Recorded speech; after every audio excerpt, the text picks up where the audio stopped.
Good morning students. हम लोगों ने हिंदी साहित्य हिंदी पाठ्य पुस्तक के अंदर 6 चैप्टर मेरी बीमारी श्यामा नीली के बारे में पढ़ रहे थे। हम लोगों ने कवि हरिवंश राय बच्चन जी के बारे में पढ़ा और इस प्रस्तुत आत्मकथांश के अंदर बच्चन जी जो बीमारी से लड़ रहे हैं, जो बीमार होने के बावजूद भी वो अपने आप को बहुत ज़्यादा व्यस्त रखते हैं और फिर उनको श्यामा जो है वो श्यामा उनको बीमारी से लड़ने के लिए हौसला देती है। उनको कहती है कि आप जाके इलाज करवाओ, कि बार बार बुखार क्यों आ रहा है। फिर भी वो बुखार इतना तेज़ होने के बावजूद भी बच्चन जी जो है वो ट्यूशन करवाते थे, स्कूल में जाते थे। और जैसे ही उनको पता चलता था कि उनको तपेदिक यानी क्षय की बीमारी है, टीबी की बीमारी है, तो वो जान के वो बहुत चिंतित हो जाते हैं कि उनका इलाज अब वो कैसे करेंगे। तो जैसे तैसे करके वो लोग पैसे अपने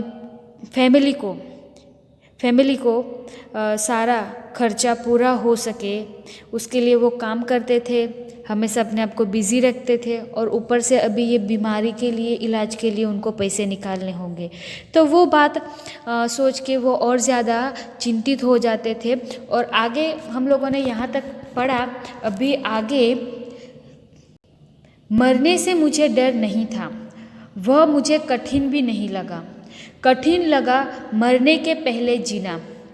पूरे आराम के अर्थ होंगे ट्यूशनें छोड़ दूँ, स्कूल से छुट्टी ले लूँ, ज़्यादा लूँ तो बगैर तनख्वाह के लेने को तैयार हूँ। फिर घर का खर्च कैसे चलेगा।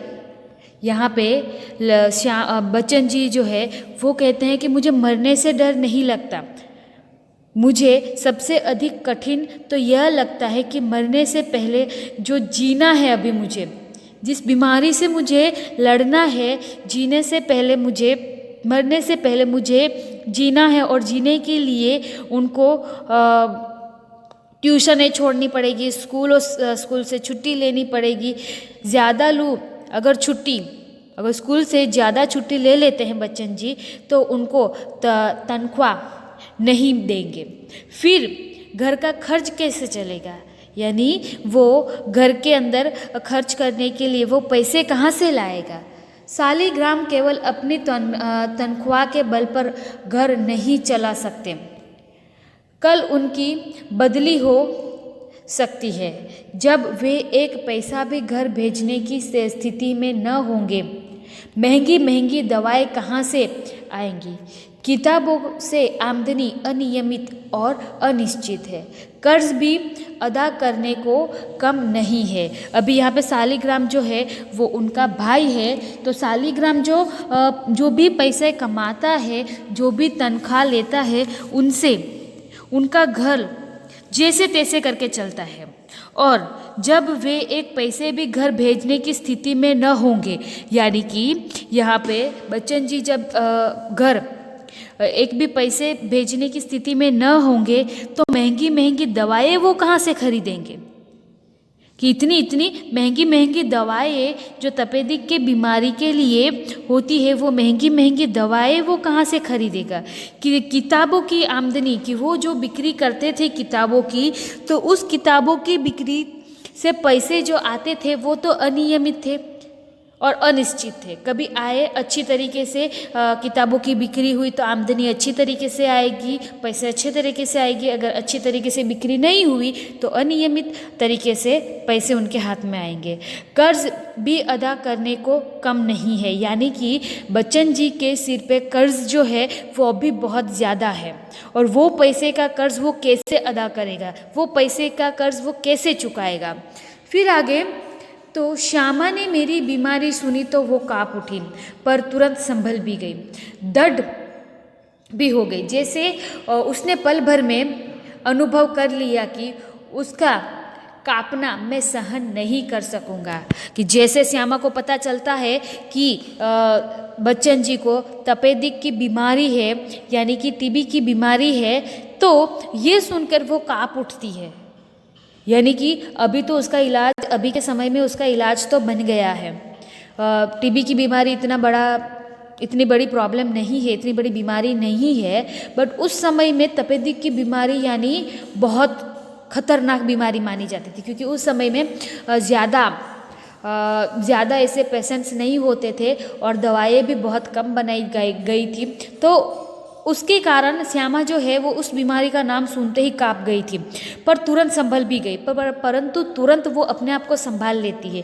क्या सोच के संभाल लेती है कि अगर मैं उसकी बीमारी को सुन के मैं अगर अंदर से टूट जाती हूँ तो बच्चन जी को सपोर्ट, साथ सहकार कौन देगा, उसको हिम्मत कौन देगा बीमारी से लड़ने की। तो वहाँ पे ये सोच के वो अपने आप को संभाल लेती है और अंदर ही अंदर वो दुखी तो है कि अब बच्चन जी जिस बीमारी से लड़ रहे हैं उससे अभी उसका सामना हम लोग कैसे करेंगे। बट वो अपने आप को संभाल करके भी अपने पति को हिम्मत देने के लिए वो अपने आप को संभाल लेती है। फिर उसके बाद देखते हैं तो इस खबर से मेरे माता पिता को तो लकवा सा मार गया। पिताजी धैर्यवान व्यक्ति थे। उन्होंने मुझसे कहा, घबराओ नहीं, हाँ हम घर बेचकर तुम्हारा इलाज करेंगे। यहाँ पे जैसे ही पहले तो यहाँ पे श्यामा को पता चलता है उनकी बीमारी के बारे में, उसके बाद बच्चन जी के माता पिता को पता चलता है, तो उनके माता पिता को तो लकवा सा मार गया, यानी कि कुछ भी उनको सूझा नहीं। उनके माता पिता को लकवा सा मार गया, वो लोग स्तब्ध रह गए। लकवा सा मार जाना यानी कि एकदम स्तब्ध रह जाना, कोई ऐसी सूचना, कुछ ऐसी बात सुनना कि आप एकदम आश्चर्यचकित हो जाओ, एकदम स्तब्ध हो जाना। तो यहाँ पे लकवा सा मार गया का मतलब होगा कि स्तब्ध हो जाना। पिताजी जो थे उनके, वो धैर्यवान व्यक्ति थे, कोई भी काम में धीरज रखना, वो धैर्यवान व्यक्ति थे। उनके पिताजी ने बच्चन जी से कहा था कि तुम घबराओ मत, अगर घर बेचकर भी तुम्हारा इलाज करना होगा तो हम लोग वो भी करेंगे और तुम्हारा इलाज करेंगे। फिर शालिग्राम असमर्थ की एक उसास लेकर रह गए। उसास यानी कि निराशा सूचक जो सांस लेते हैं, यानी शालिग्राम जो है वो बहुत निराश हो चुके थे। फिर मैंने कुछ दिनों के लिए ट्यूशन और स्कूल से छुट्टी ले ली। किताबों की बिक्री से कुछ रुपए पड़े थे, उनसे दवाई मंगा ली और चारपाई पर लेट गया। श्यामा की सेवा साकार हो गई। अभी यहाँ पे मैंने कुछ दिन, यानी कि बच्चन जी ने कुछ दिन ट्यूशन और स्कूल से छुट्टी ले ली और किताबों की वो जो बिक्री करते थे उनसे जितने भी पैसे, जितने भी रुपये उन्होंने इकट्ठे किए हुए थे उन रुपयों से उन्होंने दवाएं खरीदी और अपनी बीमारी का इलाज करवाने लगे और घर पे चारपाई पे, बेड पे, खटमल पे वो आराम करने लगे और श्यामा की सेवा साकार हो गई। श्यामा की सेवा यानी श्यामा उनकी पत्नी जो उनकी सेवा करती थी, साथ सहकार देती थी, हिम्मत देती थी, उनकी सेवा साकार हो जाती है।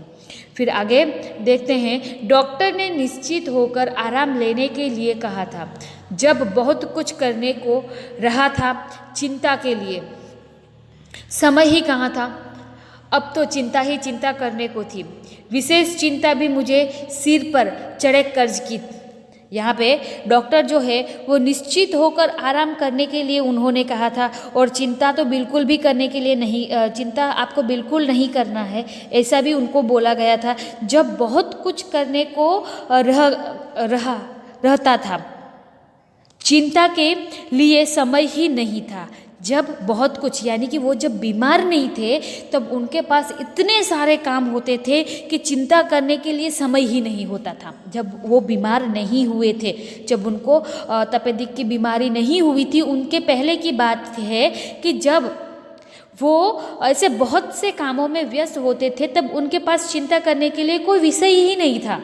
और अब कैसा माहौल हो चुका है कि अब तो मेरे पास चिंता करने के लिए काफ़ी समय पड़ा हुआ है। चिंता ही चिंता करने को मेरे जीवन के अंदर ऐसी परिस्थिति आ गई है कि अभी चिंता ही मैं करते जा रहा हूँ। विशेष चिंता उनको किस बात की सता रही थी, तो कि उनके सिर पे चढ़े कर्ज की, यानी कि उनका कुछ कर्ज था, तो वो कर्ज जो है वो उनके लिए सबसे बड़ी चिंता का विषय बन गया था। मेरा इलाज हो या ना हो, पर कर्ज की किस्तें तो जानी ही चाहिए। उसकी नियमित अदायगी के साथ मेरी साख जुड़ी थी। यहाँ पे अदायगी यानी कि पैसे चुकाना, और साख का मतलब होगा हमारी जो प्रतिष्ठा, हमारी आबरू, हम लोग कहते हैं ना, हमारी रिस्पेक्ट, हम इज्जत कहते हैं वो। तो यहाँ पे बच्चन जी क्या कहते हैं कि मेरा इलाज हो या ना हो उसकी मुझे कोई परवाह नहीं है। अगर मैं बीमार हूँ, अगर बीमारी में अगर मैं मर भी जाता हूँ तो भी मुझे कोई परवाह नहीं। यहाँ पे उनको चिंता उस बात की सताती है कि उनके सिर पे जो कर्ज है वो किस तरीके से वो चुका पाएंगे, कि उसकी नियमित अदायगी के साथ मेरी साख जुड़ी है। यानी कि जब तक मैं वो पैसे, वो कर्ज चुका नहीं देता, अगर मैं वो कर्ज नहीं चुका पाता तो उनके साथ जो है वो मेरी प्रतिष्ठा, मेरी आबरू, मेरी साख जुड़ी हुई है। अगर मैं पैसे नहीं चुका पाऊँगा तो उसके साथ साथ मेरी आबरू भी चली जाएगी। उनका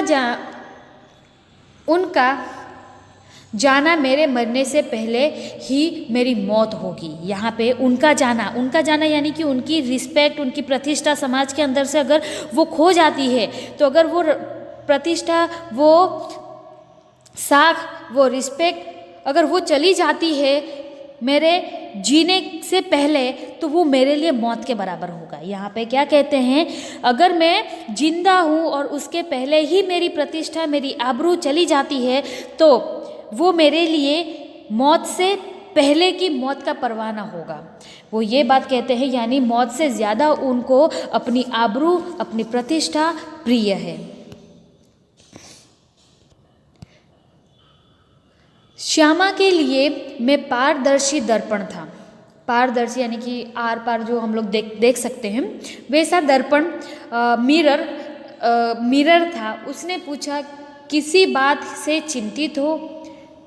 चिंता ही खाती रहेगी तो दवा क्या लाभ पहुंचाएगी। यहाँ पे बच्चन जी को ऐसे चिंतित अवस्था में देखकर श्यामा ने कहा कि अगर आप इतने ही किसी बात को लेके चिंतित हो, तो अगर आप इतनी सारी चिंताएं मन में लेके बैठे रहोगे तो दवा आपको लाभ नहीं पहुंचाएगी, दवा का कोई असर नहीं होगा। तो यहाँ पे बच्चन जी जो है वो श्यामा को ये कहते हैं कि श्यामा मेरे लिए एक पारदर्शी दर्पण था, कि अगर मैं कोई बात कहता भी नहीं हूँ, बात छुपाता हूँ, फिर भी उसको पता चल जाता है। जैसे हम एक मिरर जैसे जो सच्चाई होती है वही दिखाता है मिरर, दर्पण। तो वही बात यहाँ पे बच्चन जी और श्यामा सारी बातें जान लेती थी, भले ही बच्चन जी वो सारी बातें नहीं बता सकते। मैंने कहा, ट्रस्ट सोसाइटी के मुझ पर 400 कर्ज है, करीब 100 अन्य मित्रों के। यहाँ पे वो क्या कहते हैं कि श्यामा से कि ट्रस्ट सोसाइटी के मुझ पे 400 रुपये कर्ज है, और उसने जो उत्तर दिया उससे मैं चौंक पड़ा। यानी श्यामा ने बच्चन जी को उत्तर देते हुए कहा और सहसा उठकर उसे घूर कर देखने लगा, जैसे श्यामा को एक बार फिर से पहचानने की ज़रूरत हो। यहाँ पे वो जैसे ही उत्तर देते हैं, वो श्यामा जैसे ही उत्तर देती है, वो सुन के बच्चन जी चौंक जाते हैं और फिर से वो श्यामा को पहचानने की कोशिश करते हैं, ज़रूरत हो जाती है। उन्होंने कहा था, कर्ज तो मैं तुम्हारे मरने के बाद भी उतार दूंगी, तुम उसकी चिंता छोड़ो। यहाँ उसने कहा था कि श्यामा ने क्या कहा था कि कर्ज तो मैं आपके मरने के बाद भी उतार दूंगी, तुम उनकी चिंता मत करो।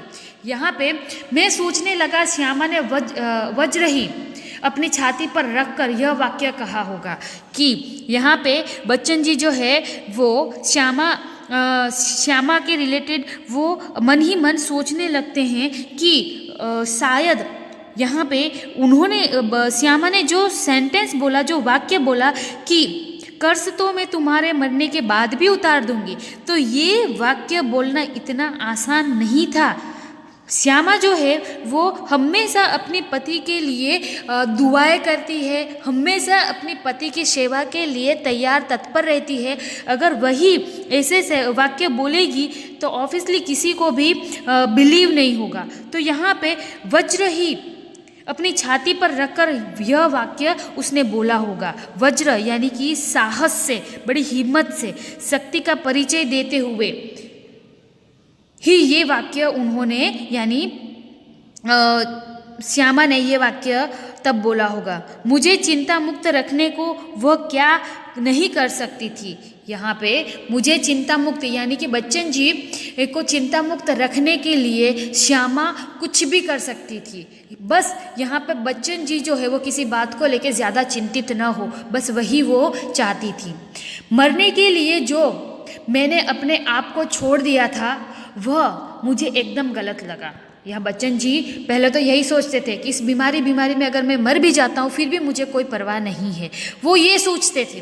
बट अभी उनको ये लगता है कि अगर मैं अपने आप को मरने के लिए छोड़ देता हूँ तो ये एकदम गलत बात है। अभी अचानक यहाँ पे बच्चन जी जो है वो ऐसा क्यों सोचने लगे, तो उसका रीज़न ये है कि मुझे अपने लिए नहीं तो श्यामा के लिए जीने का संघर्ष करना चाहिए, कि जो उनकी पत्नी उनकी सेवा में हमेशा तत्पर रहती है, उसका श्यामा का पति बच्चन जी जो है वो एक भी चिंता को, कोई भी चिंता को लेके वो ज़्यादा स्ट्रेस ना ले सके, उसका भी वो ख्याल रखती है। तो यहाँ पे बच्चन जी सोचते हैं कि मैं अपने लिए ना जीना चाहूँ तो कोई बात नहीं, बट श्यामा के लिए मुझे जीने का संघर्ष करना ही चाहिए। श्यामा के लिए मुझे इस बीमारी से लड़ना होगा। यही कारण है कि बच्चन जी की सोच पूरी बदल जाती है। श्यामा के लिए मैंने जीवन में कुछ नहीं किया, कभी करने के योग्य नहीं रहा। अब यदि मैं उसे ऐसी स्थिति में छोड़ जाऊं कि वह मेरे मरने पर मेरा कर्ज उतारने की चिंता करे तो मुझसा जघन्य अपराधी कौन होगा। जघन्य अपराधी यानी कि बहुत बुरा व्यक्ति। तो यहाँ पे बच्चन जी जो है वो क्या कहते हैं कि अगर मरने के बाद भी मैंने जो कर्ज लिया था वो सारा कर्ज जो है वो मेरे मरने के बाद अगर श्यामा को चुकाना पड़े, वो और ज़्यादा संघर्ष उसको करना पड़े, तो मुझ जैसा अपराधी व्यक्ति कोई नहीं होगा, मुझ जैसा बुरा इंसान कोई नहीं होगा। वो अपने आप को अंदर ही अंदर कोस रहा था, अपने आप को अंदर ही अंदर वो बद्दुआएं दे रहा था कि मेरे जैसा इंसान अगर बीमारी से अगर वो नहीं लड़ता है, श्यामा के लिए वो जीने का संघर्ष नहीं करता है, अगर वो मर भी जाता है तो उन्होंने लिए हुए कर्ज जो है वो बाद में किसको चुकाना पड़ेगा, उनकी ही धर्म पत्नी श्यामा को। तो वो अपने आप को गुनहगार कहते हैं, अपने आप को अपराधी वो ठहराता है। कौन? बच्चन जी। नहीं, मैं श्यामा के लिए चिंताएं नहीं छोड़ जाऊंगा, जीने का रास्ता खोजूंगा, जी कर अपनी चिंताएं समाप्त करूंगा। एक रात जैसे मेरे कानों में किसी ने कहा, एक रास्ता अब भी है।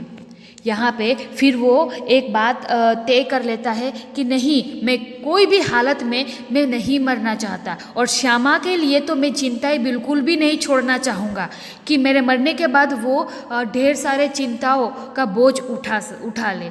जीने का रास्ता वो खोजने लगा, कि वो कहता है कि मैं जीने का कोई ना कोई रास्ता निकाल लूँगा इस बीमारी से, और ये सारी चिंताएं जो है जीवन के अंदर आई है वो सारी चिंताओं को भी मैं समाप्त कर लूँगा और बीमारी से भी मैं लड़कर जीत हासिल कर लूँगा। तो ये मन ही मन वो ठान लेते हैं। एक रात जैसे उनके कानों में किसी ने कहा था कि हाँ, एक रास्ता है तुम्हारी चिंता समाप्त करने का, और तुम्हारी बीमारी से तुम कैसे लड़ सकते हो, तो उसका एक रास्ता है। किसी ने उनके कान में आके बोला था। 15 दिन के इलाज में अपना बटुआ खाली हो गया था, यानी कि 15 दिन उन्होंने तपेदिक के बीमारी के लिए जो सारे दवाएं खरीदी होगी, उनसे तो 15 दिन के अंदर ही उनके पास जितने भी पैसे थे वो सारे खत्म हो गए। मैं कदा भी नहीं चाहता था कि पिताजी घर को हाथ लगाए। मैं कदापि नहीं चाहता था। जब उनके माता पिता को पता चला था कि बच्चन जी को तपेदिक की बीमारी है, बीमारी के बारे में पता चला था, तब उनके पिताजी ने क्या आश्वासन दिया था कि मुझे मेरा घर भी अगर बेचना पड़े तो भी वो बेच के मैं तुम्हारे बीमारी के इलाज करवाऊंगा। ये बात बताई थी राइट उनके पिताजी ने। तो वो बात यहाँ पे दोहराते हैं कि मैं कोई भी कंडीशन में पिताजी को वो घर को हाथ लगाने नहीं दूंगा, यानी घर को बेचने नहीं दूंगा। अपनी वृद्धावस्था में शांति से बैठने को चाहे उनको भूखे नंगे ही बैठना पड़े, उन्होंने एक सरल स्थल यानी कि आश्रय स्थल जो है वो उन्होंने बनाया था कि वृद्धावस्था में वो लोग आराम से रह सके। भले ही चाहे उनको खाना ना मिले, भले ही चाहे उनको ऐसे ही बैठे रहना पड़े, पर उनके आश्रय के लिए उन्होंने वो जो घर बनाया था वो घर में किसी भी हालत में उनको बेचने देने वाला नहीं था। मैं उससे उन्हें वंचित करने का कारण नहीं बनना चाहता था कि मैं उनके घर को छीनना नहीं चाहता था। किसी भी हालत में पिताजी का आश्रय बनाया हुआ जो घर था उनको मैं वंचित नहीं करना चाहता था। पर यह भी नियति का एक व्यंग है, यह भी एक नियति का व्यंग है कि मेरे माता पिता दोनों में से किसी को अपनी छत के नीचे अपनी अंतिम सांसें छोड़ने का योग नहीं बना था। ना जाने राम कहाँ लागे माटी, पर उस समय में कैसे जानता। यहाँ पे वो क्या कहते हैं कि ना जाने वो क्या सोचने लगते हैं कि वो अपने माता पिताजी के बारे में सोचने लगते हैं कि दोनों